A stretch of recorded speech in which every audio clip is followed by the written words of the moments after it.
Welcome to soulful Hayat. Channel को subscribe करना हरगिज मत भूलेगा और सबको शेयर करना भी मत भूलेगा। शुक्रिया।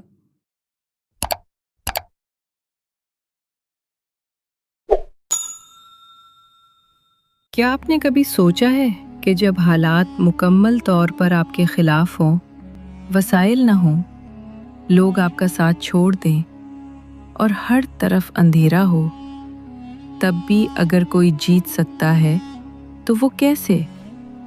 क्या वाकई अल्लाह की मदद ऐसे आ सकती है कि नामुमकिन मुमकिन बन जाए?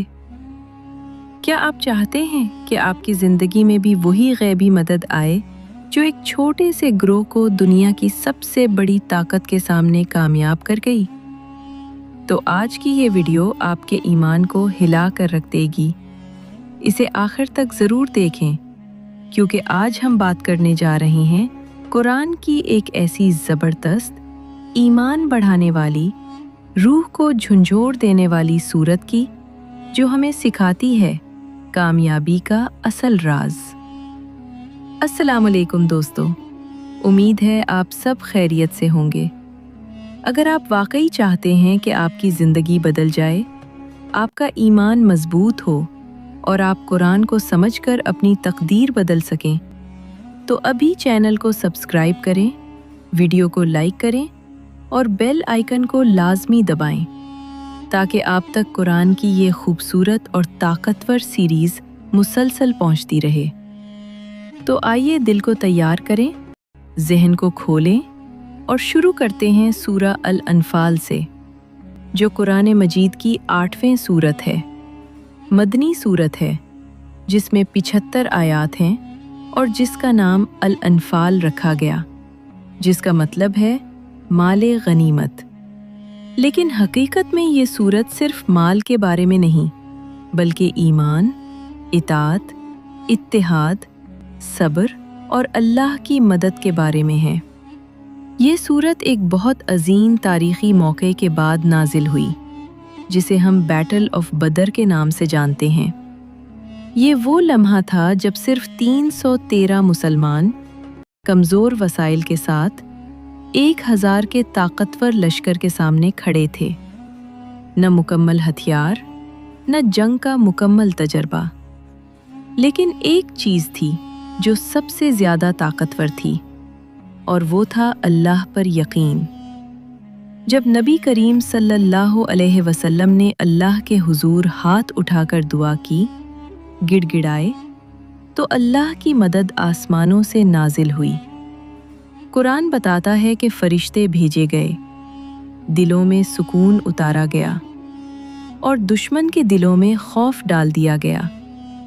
ये सूरत हमें सबसे पहले ये सबक देती है कि कामयाबी का ताल्लुक सिर्फ ताकत और वसाइल से नहीं, बल्कि अल्लाह की मदद से है। अल्लाह फरमाता है कि तुमने नहीं मारा, बल्कि अल्लाह ने मारा। यानी इंसान सिर्फ वसीला है, असल ताकत अल्लाह के हाथ में है। फिर इस सूरत में एक अहम मसला बयान किया गया कि जंग के बाद सहाबा किराम के दरमियान माले गनीमत के बारे में इख्तलाफ हुआ। कुछ लोग चाहते थे कि उन्हें ज़्यादा हिस्सा मिले, कुछ का ख्याल कुछ और था। लेकिन अल्लाह ने फ़ौरन इस्लाह फरमाई और फरमाया कि असल चीज़ माल नहीं, बल्कि अल्लाह और उसके रसूल सल्लल्लाहु अलैहि वसल्लम की इताअत है। इससे हमें ये सबक मिलता है कि दुनियावी चीज़ों के लिए लड़ाई करना हमें कमज़ोर कर देता है, जबकि इत्तिहाद हमें मजबूत बनाता है। इसके बाद अल्लाह सच्चे मोमिनों की सिफ़ात बयान करता है कि जब अल्लाह का जिक्र किया जाता है तो उनके दिल कांप उठते हैं, उनका ईमान बढ़ जाता है, वो नमाज कायम करते हैं, अल्लाह की राह में खर्च करते हैं और हर हाल में अल्लाह पर भरोसा रखते हैं। ये वो लोग हैं जिनके लिए दुनिया और आखिरत दोनों में कामयाबी है। फिर इस सूरत में हमें ये सिखाया गया कि जब दुश्मन सामने हो तो घबराना नहीं, भागना नहीं, बल्कि साबित कदम रहना है, क्योंकि अल्लाह सब्र करने वालों के साथ है। अल्लाह फरमाता है کہ اگر تم صبر کروگے اور تقوی اختیار کروگے تو کوئی تمہیں نقصان نہیں پہنچا سکتا۔ اس صورت میں شیطان کے دھوکے کا بھی ذکر ہے کہ وہ انسان کو ڈراتا ہے، لیکن مومن صرف اللہ سے ڈرتا ہے۔ پھر کفار کے انجام کو بیان کیا گیا کہ انہوں نے حق کو جھٹلایا، تکبر کیا، اور اللہ نے انہیں عبرتناک انجام دیا۔ اس صورت میں ہمیں بار بار یہ یاد دلایا جاتا ہے کہ اللہ کی مدد صرف ان لوگوں کے ساتھ ہوتی ہے جو سچے ہوتے ہیں، جو اللہ اور اس کے رسول کی اطاعت کرتے ہیں، جو آپس میں اختلاف نہیں کرتے بلکہ متحد رہتے ہیں۔ آج اگر ہم اپنی زندگیوں میں مشکلات، ناکامیاں اور پریشانیاں دیکھ رہے ہیں تو ہمیں اپنے آپ سے سوال کرنا چاہیے کہ کیا ہم واقعی اللہ پر ویسا بھروسہ کرتے ہیں جیسا بدر کے میدان میں صحابہ نے کیا تھا؟ کیا ہم صبر کرتے ہیں یا فوراً ہار مان لیتے ہیں؟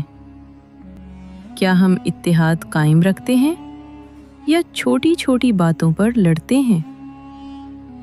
اس صورت کا ایک بہت بڑا سبق یہ بھی ہے کہ کامیابی صرف دنیا کی نہیں بلکہ آخرت کی بھی ہونی چاہیے۔